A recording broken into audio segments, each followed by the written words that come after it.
I was asked in my first term at Oxford to do a sketch in this one-night show at the Oxford Playhouse. And I'd never written anything, and I'm not really naturally a writer. So I just had to invent a sort of, 5 minutes of something at 48 hours' notice. I just stood in front of the mirror and started to mess about with my face, basically. And this strange, surreal, non-speaking character evolved.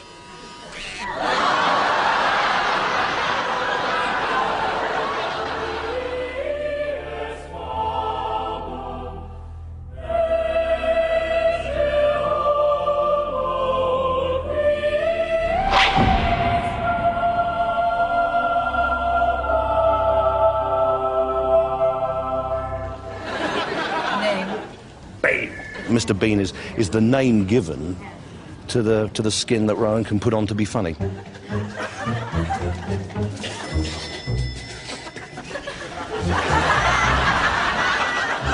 You've got a character who is quite intelligent and subversive, but you've also got a character who looks odd and behaves in an odd way and has odd solutions to problems.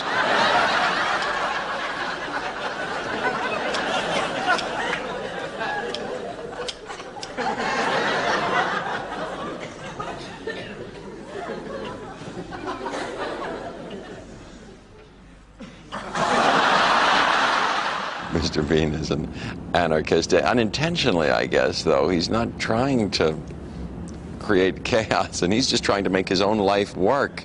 You like a dried house wine, sir? Yes, please.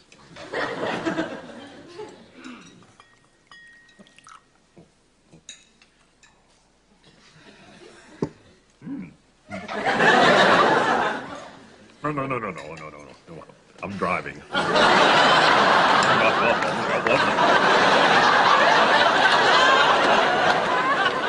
He can be pretty mean and actually do some truly unpleasant things.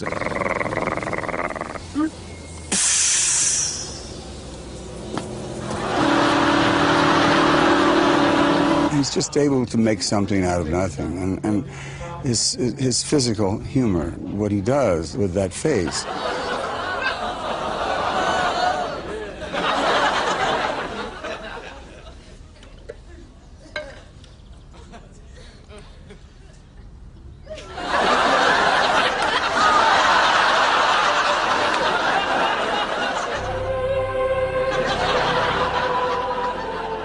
The story of Bean is inextricably linked with the story of Rowan Atkinson. Although Mr. Bean was only christened in 1989, Rowan has been developing the character for most of his life. Whenever we try to think of Mr. Bean and how he will react or would react in certain situations that we're thinking of putting him in, I always imagine him as a 9-year-old boy. That's how I always see him. They're sort of anarchists at heart, really, and I think that's what Mr. Bean is. He's an anarchist. He'll obey the rules as long as they suit him.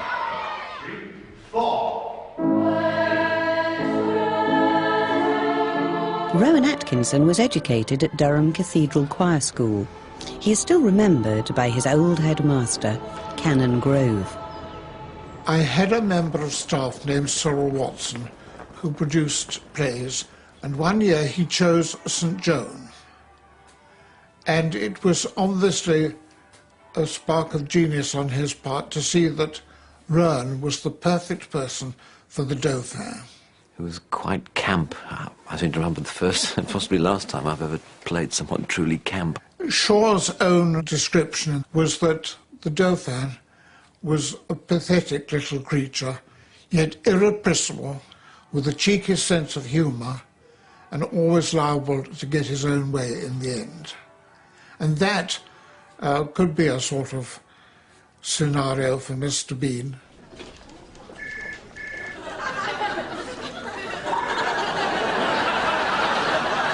What the hell do you think you're doing? Pinching my bottom in a hospital queue.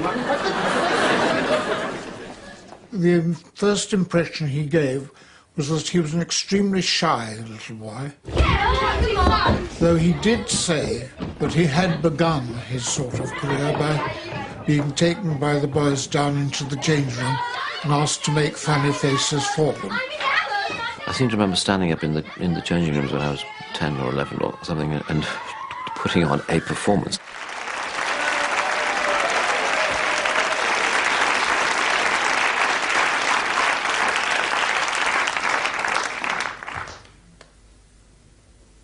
Right, quiet, please.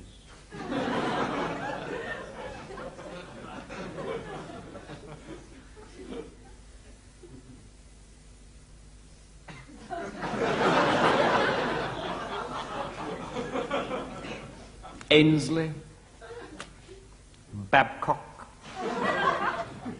Bland, Carthorse, Dint, Ellsworth Beast Major. I think it's very likely that the funny faces were myself and my colleagues. Jones M, Orifice, Sediment and Under Manager. See me afterwards. Most of you, of course, didn't write nearly enough. Dint, your answer was unreadable. Put it away, Plectrum.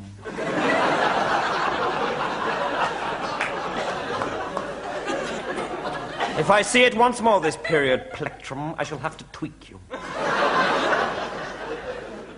Don't sulk, boy, for God's sake. Has Matron seen those boils?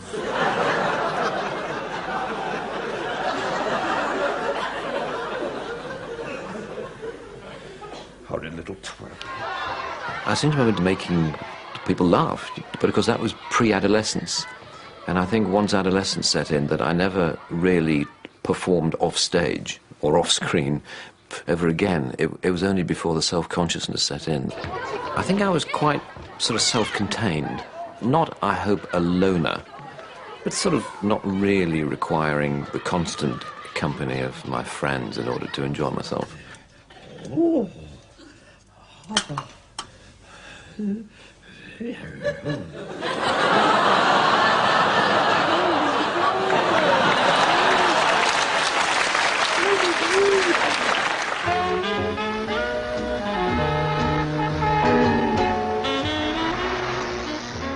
My interest in visual comedy was based on discovering a film by Jacques Tati called Monsieur Hulot's Holiday, which I discovered when I was in the sixth form at school because I was the projectionist. And myself and a friend were in charge of that operation, and it enabled us to sort of leaf through film catalogues and order whatever films came into our minds.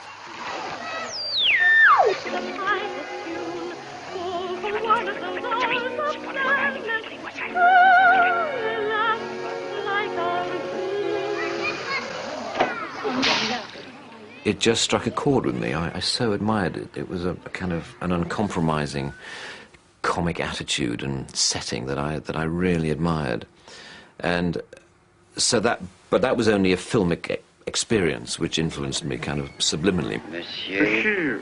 Hein? Monsieur. Comment? Monsieur. Vous permettez. Hulot.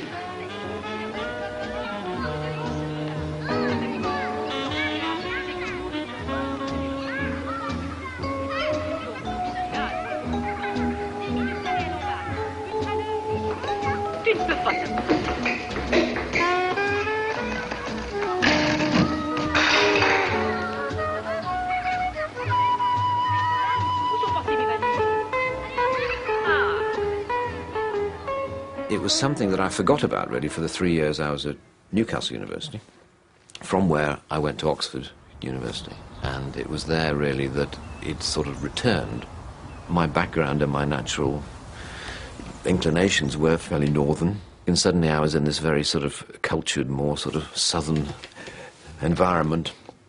And, you know, and I was working with, you know, all my friends, if you like, were reading classics and English and French literature. I was the only one reading engineering science. When I first met him, he was nervous.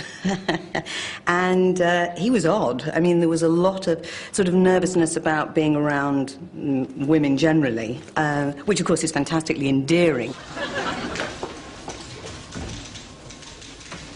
Ah, Lorraine. Morning, Robert.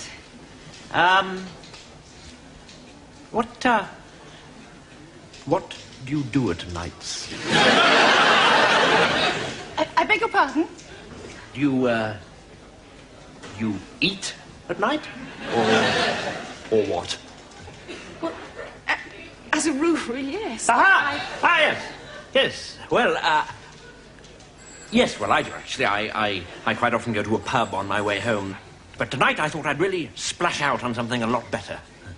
Go somewhere really nice. Would you like me to join you? No, don't trouble yourself. No, it'll be, yes? Yes, would that be okay? In his very first term at Oxford, Rowan had a fortuitous meeting with a student comedy writer. I saw this little advert in the university newspaper saying we're thinking of getting a comedy review together, you know, meetings at University College at a certain time. So I thought I'd beetle along because I felt as though I had an interest. And Richard was there. Yes, Rowan and I met at a tiny scriptwriters conference in a Don's room. In the summer of 1976. And I remember he was very bright, very talkative, which I wasn't. Because he was very quiet. He didn't say anything for the entire 2-hour meeting.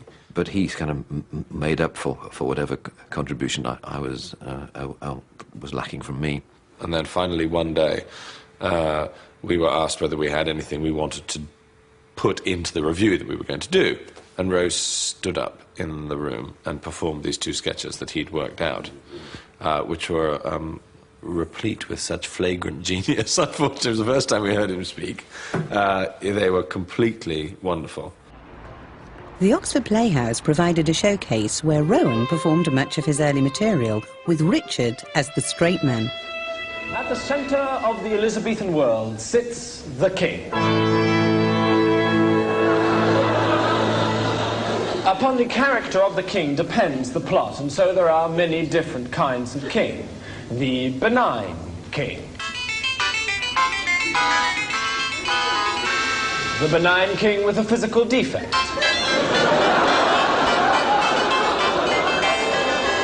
The benign king with 2 physical defects.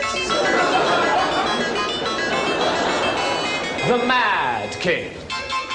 Somebody who saw one of these early shows was BBC producer John Lloyd. It was not like any review that I had ever seen, partly because of Richard Curtis's genius. The lateral jumps it made in terms of subject matter, it would always just start, you know, and often very surreal and rather European, like a sort of strange. He used to describe them as Czechoslovakian cartoons, where this little man would come on and be chased around the stage by a spotlight with the music of a clarinet playing. It didn't obey any of the rules of student sketch writing. It didn't appear to be like anything else. It wasn't like what we were all doing at the time as Monty Python sketches.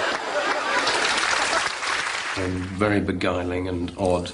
And then suddenly this fantastically rude vicar talking about blowjobs, you know.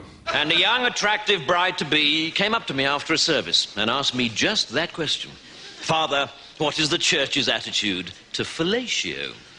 And I replied, well, you know, Joanne, I'd like to tell you, but unfortunately, I don't know what fellatio is.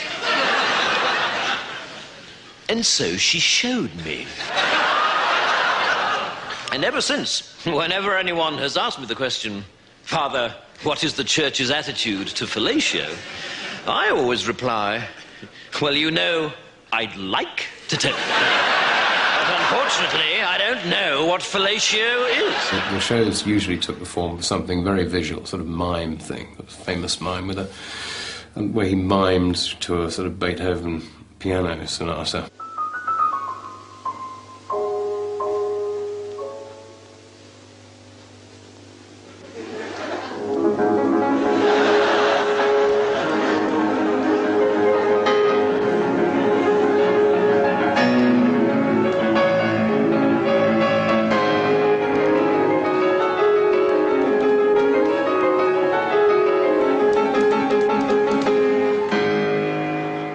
Another of Rowan's long-term collaborators is composer Howard Goodall.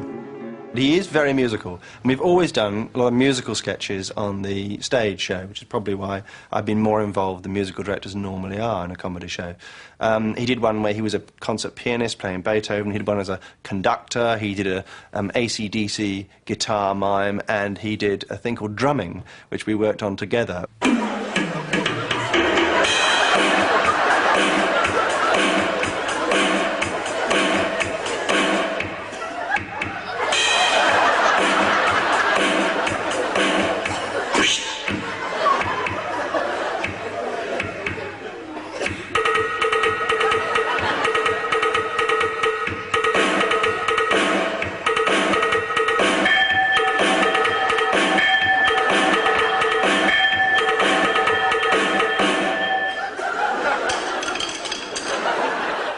Well, I was friendly with Richard Curtis, and he was in those days Rowan's straight man.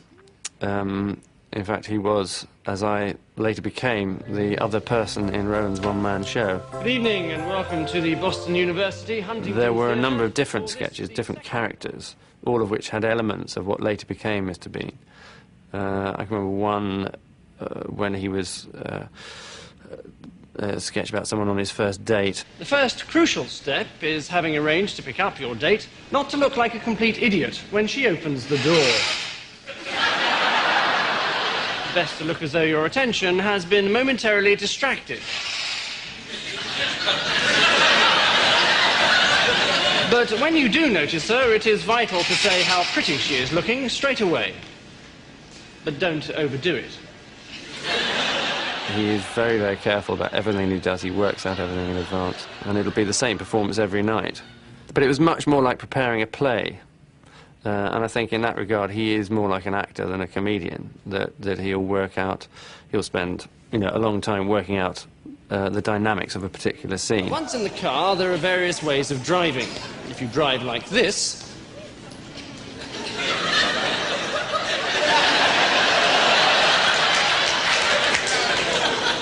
you might lose her respect. If you drive like this... And there was a TV show called Canned Laughter, which he did very shortly after leaving Oxford. And there, if you look at the character, you can see how it's gradually forming. Hi, Lorraine. He ties you up a lot. Oh, my God, look at the time. Help! Help! Help! Why do you think he does that joke?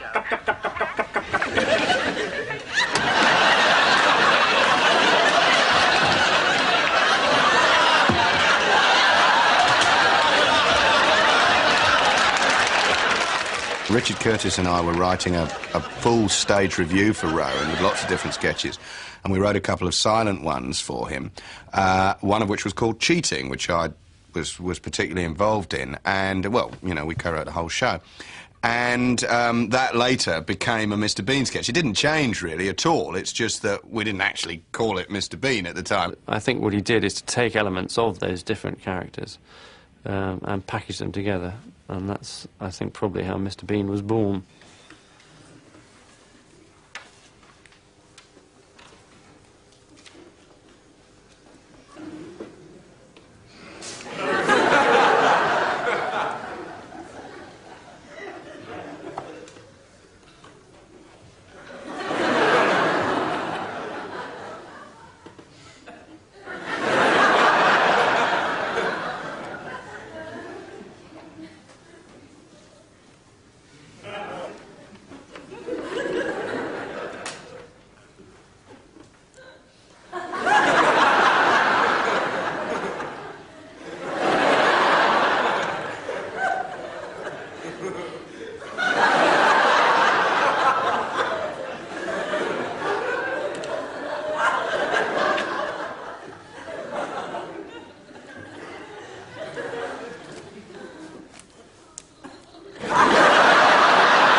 about 22, you're touring with one of the great comic geniuses of the century.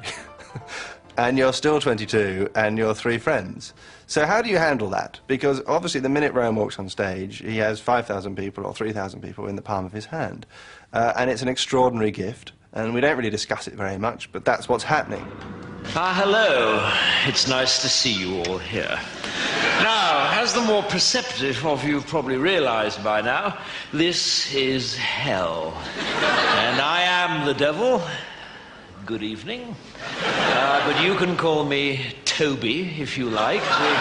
We try to keep things informal here, as well as infernal. That's just a little joke of mine. I tell it every time. Now, murderers. Murderers, over here, please. Thank you. Looters and pillagers, over here. Thieves, if you could join them. And lawyers. You're in that lot. Villains are always more fun to play than good guys. That's a well-known fact. I enjoy characters who have a vindictiveness in them. I always have done it. In the end, it's just more fun. There was a very funny moment when I first sent him the script of the tall guy, and the character that he eventually played was at that point called Rowan Atkinson, just as a joke. And he rang me up and asked me which part I wanted him to play. It was somewhat based on his real-life, I guess, experiences with Richard Curtis, who wrote The Tall Guy, brilliant man that he is, and funny script that it is, and because he played something of the same part in Rowan's one-man show.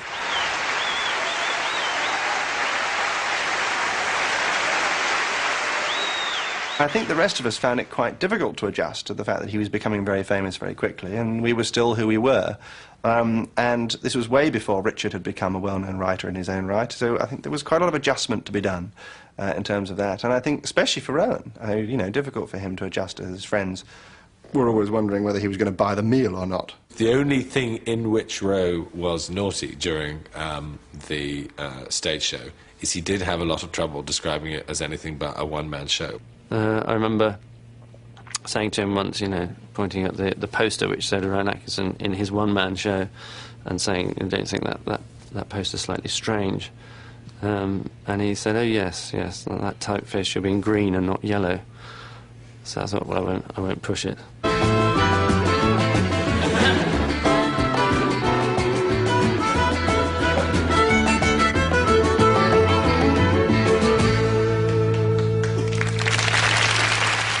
John Lloyd asked if I wanted to join this team of people he was getting together to do a new topical, satirical comedy sketch show. The BBC, who in those days were much more paternal than they are now, said to Rowan, it would be much better if you had some other people in the show, because then if you're good, you'll shine, and if you're not good, they'll support you, and it'll mean you don't have to do a quarter of the work. So I was at this crossroads, really, and I had to choose between doing a show on my own or doing a show with 3 others.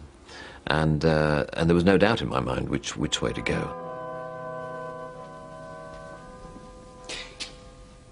Abu ben Adhem, may his tribe increase, awoke one night from a deep dream of peace, and saw, within the moonlight in his room,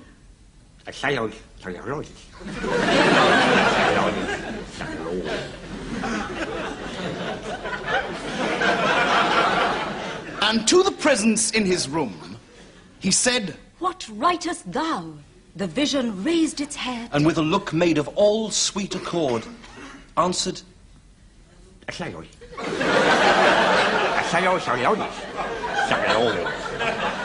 was only rarely in Not the 9 O'Clock News that, you know, that my special interest in visual comedy was ever allowed to burst through. the rest of you will watch a mime called, and if there's any sniggering there'll be trouble, Alternative Car Park. I said...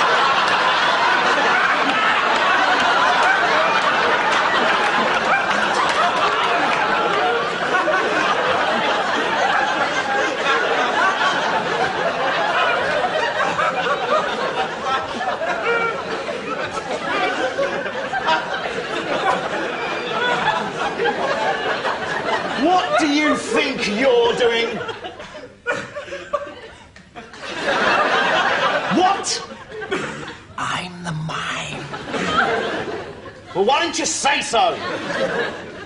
Right, get on with the mime. I am a mime. My body is my tool. The ideas we had for visual characters were, you know, rather unfocused, let's say. But the man who bumped into the tree was one of those rare occasions when it sort of got through. I can remember Richard Curtis and Rowan coming in very early, not the 9 o'clock news, and saying, we've got this great, great script, it's the best script we've ever written. And it consisted of, it says, Rowan is walking down the street, and he sees the camera, and then bumps into a lamppost. And I turned over the page, expecting the great delivery of the line. I said, well, what's this? What's the joke? He said, well, it's really funny. I said, this isn't funny at all. It's hopeless. It doesn't work at all. And they said, well, can we do it? Please, please, please. Can we have a couple of hours with the camera? And I said, sure. They went off and shot it with the director and it came back. And it was absolutely brilliant.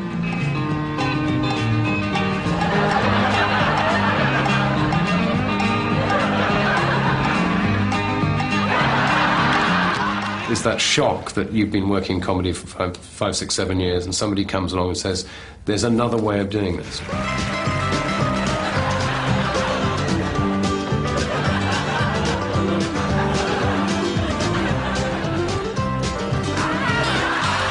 He has not had to compromise. He's done pretty much exactly what he wants to.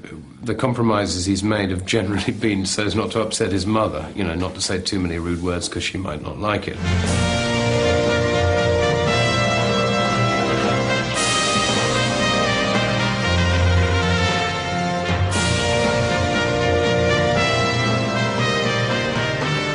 It started off as being something completely different about bicycle thieves in North London, and over time it developed into a medieval sitcom. So how it went down that road, I don't know. I seek information about a wise woman. The wise woman. The wise woman. Yes, the wise woman. 2 things, my lord, must ye know of the wise woman. Yes? First, she is a woman. And second, she is... wise? You do know her, then? No, just a wild stab in the dark, which is incidentally what you'll be getting if you don't start being a bit more helpful. I delighted in Blackadder in those very long, ornate things, you know, Baldric, that's the most disgusting thing I've seen. Since Cardinal Wolsey got his knob out at Hampton Court and stood at the end of the passage pretending to be a door. Oh, shut up, Balders. You'd laugh at a Shakespeare comedy. The Blackadders were very complicated by the end, it has to be said, because there were, you know, 6 or 7 people working in a room, all of whom were capable on their own of developing entire projects, attempting to squeeze all their creative energy into a 2-dimensional situation comedy. Permission to sing boisterously, sir. If you must. Row, row, row your punt gently down the stream. Belts off, trousers down, isn't life a scream?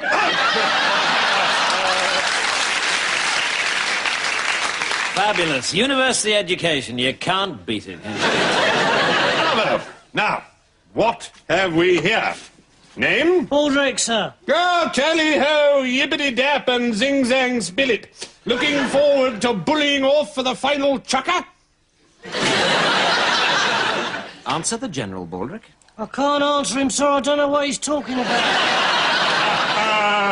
Are you looking forward to the big push? No, sir, I'm absolutely terrified. The healthy humour of the honest Tommy. Don't worry, my boy. If you should falter, remember that Captain Darling and I are behind you. About 35 miles behind. There are two Rowan characters, principally. There's the absolute bastard, who's the schoolmaster character, or Blackadder. And there's the funny, wibbly little man.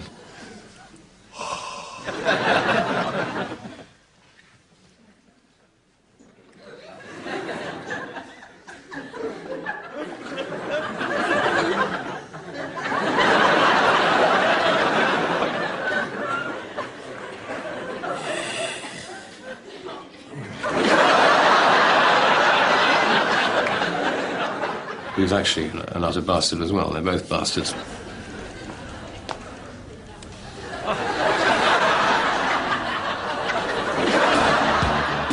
In 1989, after the consideration of a long list of vegetables, the funny little wibbly man was given the name of Mr. Bean. Quite unexpectedly, this unfashionably silent comedy was an immediate hit. One of the secrets of the Bean visual humour is the careful and highly detailed preparation that goes into filming. I'm not at all sure that I enjoy acting, because I just find it so worrying and difficult. I enjoy planning things, I enjoy thinking about things and, you know, contributing to the creation of things. The window down, or a head emerging if you wanted a nice entrance for yourself, trying to get out of the train. Almost without seeing the window come down, just the sense of the grappling hand of the hand coming out, and, you know, where's the knob? Each and every Bean moment is meticulously choreographed. I don't know. I suppose I'd seen that he arrives in this shot already sort of faltering, you know what I mean? Though we just get the sense, or at least not necessarily that he's acknowledged his loss of ticket in the opening shot, but he could be looking for it. And I'm still fairly confident. Yeah. And then when we pick him up profile, that he's sort of starting to falter, and there's a little bit more of the whole. Yeah. Oh, bloody hell, I haven't got anything. If this angle works best, that's lovely. The change of direction, if you see what I mean. I'm always aware that of any 10 suggestions I might come up with, 3 or 4 or 5, maybe along the same lines that he's thinking. But I'm always unnerved by the fact that on almost all the other occasions he's so far ahead that I then have to choose between, you know, open-mouthed admiration or a very quick recovery, where I say, yes, I felt something similar would probably do very well, and then scuttle off and try and get to the cameraman before he does. This bag could do with being 6 inches longer. 6 inches longer? Yeah, I think so. How fast can you go? So one corner of the bag would go through and get stuck, and then he'd come back and then think, well, there's only one way out, and that is to go over the top.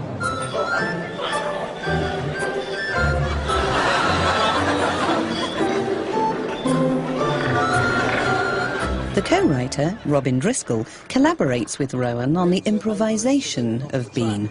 Might be nice tea bag, you know, if you do a bit of a caterpillar and you get up and you think, well, freedom's inside. So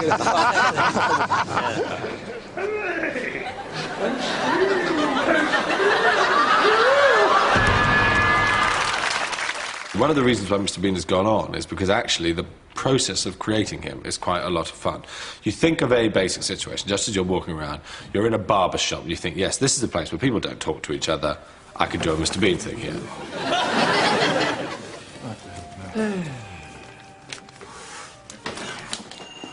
Susie! And then you sit down at the computer and you think through, as you would with a normal piece of writing, 5 things that might happen.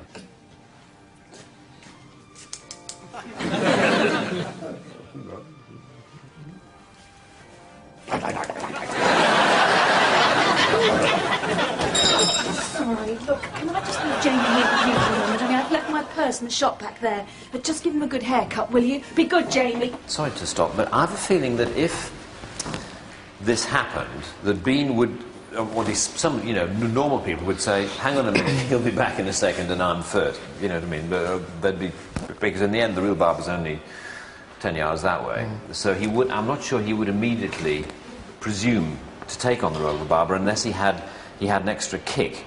I mean, maybe actually Jamie says something like, come on! Would Jamie take his own cap off and look at Bean so that we see you? Yeah, like that expectant thing. Yeah. And there's a kind of moment between the two of you. Yes. Yes, that might be quite good.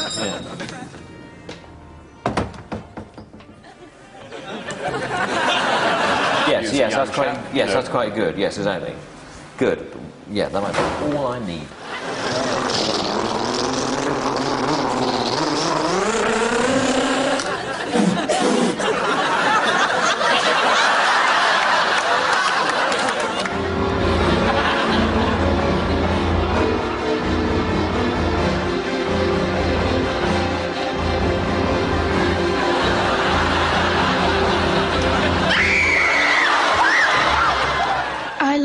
Mr. Bean, mainly because he's got a bit of a rubber face.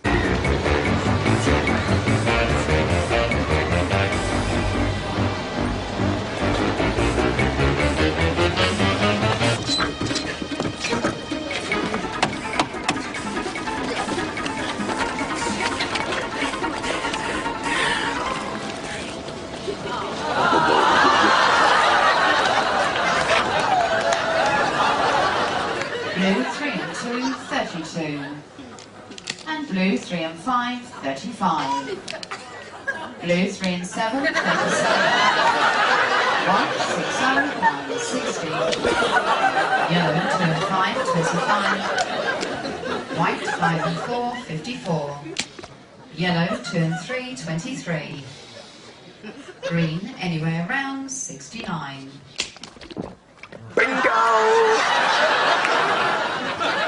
He puts peas, mushy peas, up the turkey's bum, and then he puts it up with the hand he's got his watch on, and when he comes out you realise he's not wearing his watch.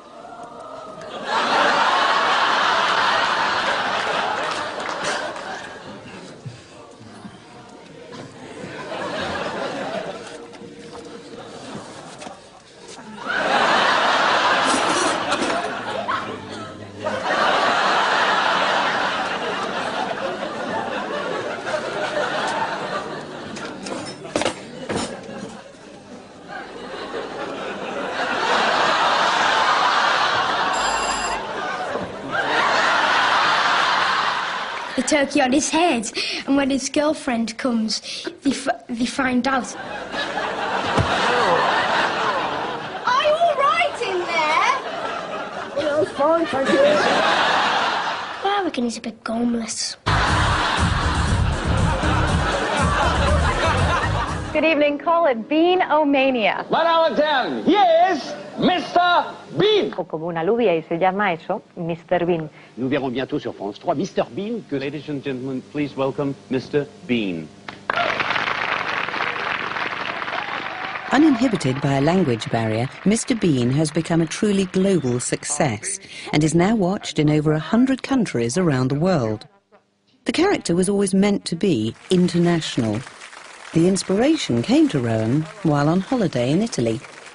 I just remember strolling through Venice and seeing all these souvenir stores selling posters of George Michael and Phil Collins and Duran Duran, I think, at the time, and thinking, well, there you go, you know, Englishmen all, but hordes of Norwegians are very keen to buy posters of them. Why does comedy not have an international dimension? And with Mr. Bean, Rowan has undoubtedly discovered that international dimension. I've never been to Canada before, and it's absolutely splendid. Bean is not quite into sex, drugs and rock and roll, but the Bean videos have sold in record-breaking quantities, and Rowan is now as well paid as a major rock star. All this on the back of only 14 Mr. Bean half-hour episodes. Well, I certainly never wanted pop star recognition and accoutrements. In fact, we did experience it once in Amsterdam when I went as Mr. Bean to sign some videos, and there was this kind of, you know, near riot, and I had to be smuggled out of the back of the store. It was a most peculiar thing, you know, when you get a sense of that, you know, what it must be like to be Madonna. But I have to say it was an experience that I didn't enjoy at all. But despite this extraordinary success, Rowan was keen for a new challenge. Bean the movie offered a whole new set of possibilities, and in 1996 it went into production. Reset. The Grierson Gallery of California needs a representative of our great gallery. They are looking for a scholar of the very highest standing. I have therefore decided to recommend for the post, and the 3 months sabbatical that goes with it, that splendid employee, Mr. Bean. All those in favour? Yes. Excellent. Carried. Our loss is America's gain. Ludicrously nominated by the National Gallery as their representative, the funny little wibbly man finally arrives in America.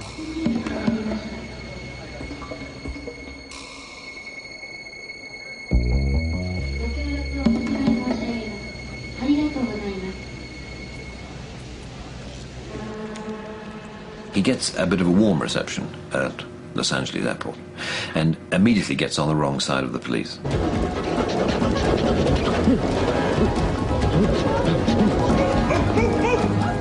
Police! Everyone on the floor, now! Not you, sweetie.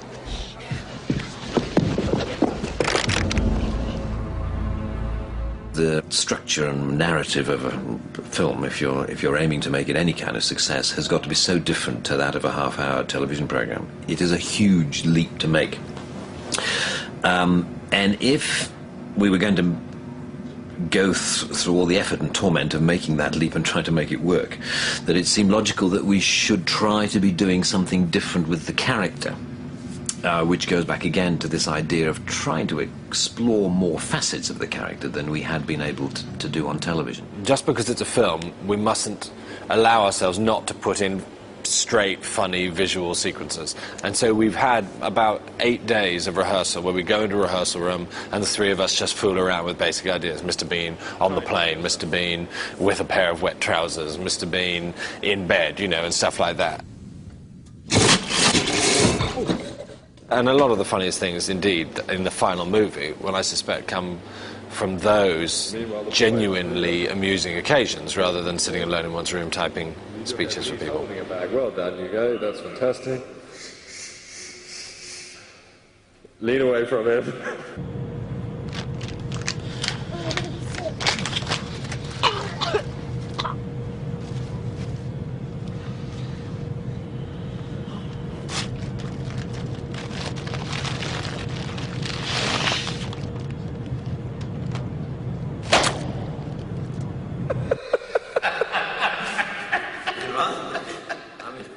Rowan has always been more comfortable working within a close circle of collaborators, and Mel Smith, director of The Tall Guy and co-star of Not the 9 O'Clock News, was an obvious choice to direct the Bean movie.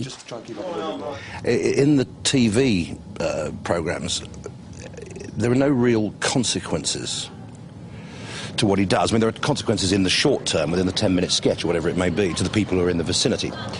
The interesting thing about doing a film is that there are real consequences in our story, and what he does actually impacts on other people. Are you feeling lucky, punk? Here? In our house? For 2 months? Oh, David, what? Suddenly there's no hotels in Los Angeles? Okay, there's no need to get excited here. I just thought, you know, this is the Royal National Gallery of England's top man. I thought it'd be very exciting to have around, to learn from and talk to. And So do we know anything about our new best friend? No, I think they might have mentioned it if he was a notorious serial killer. He's a genius, huh? That's what they tell me. Well, it looks like a fruitcake to me.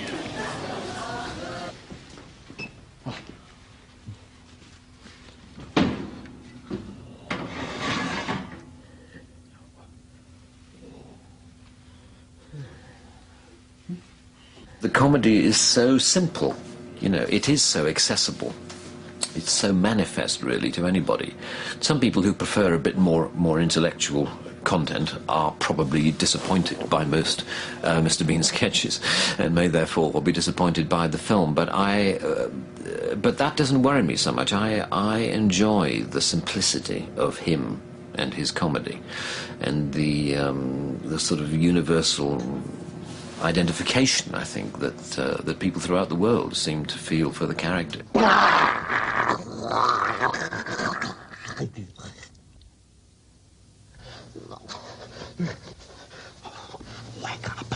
Wake up. I don't know what to say about Bean. He's clearly a Force 10 disaster area, but God, help me. I like him.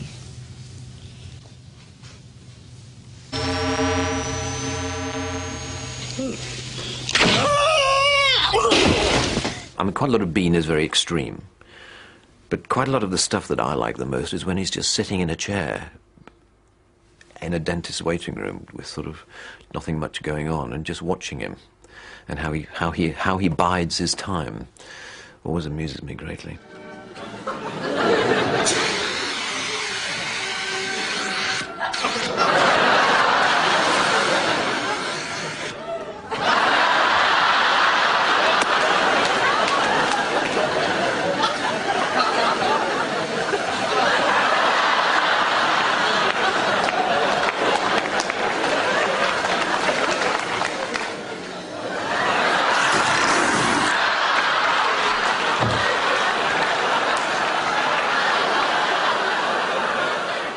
I think Mr. Bean is Rowan Atkinson.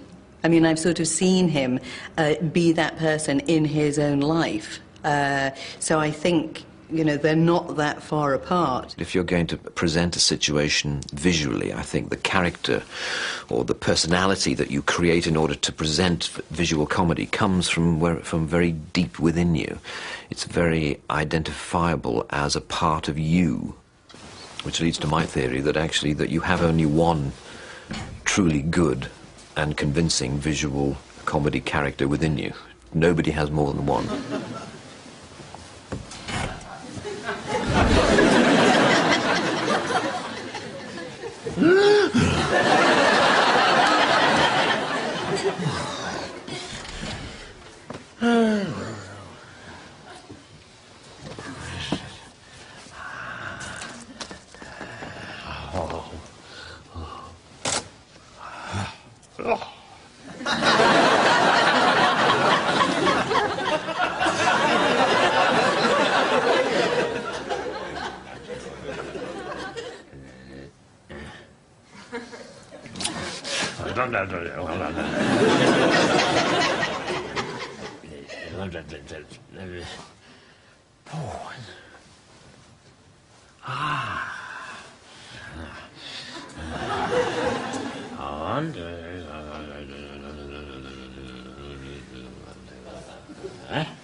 Oh.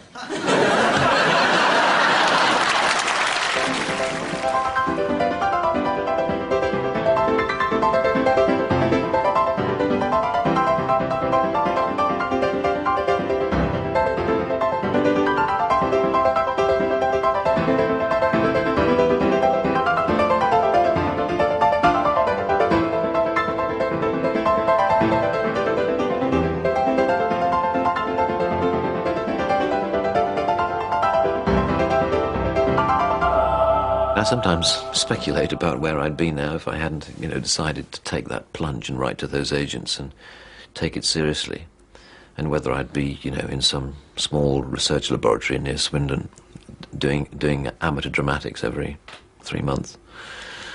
And I'm sure I would be enjoying it greatly.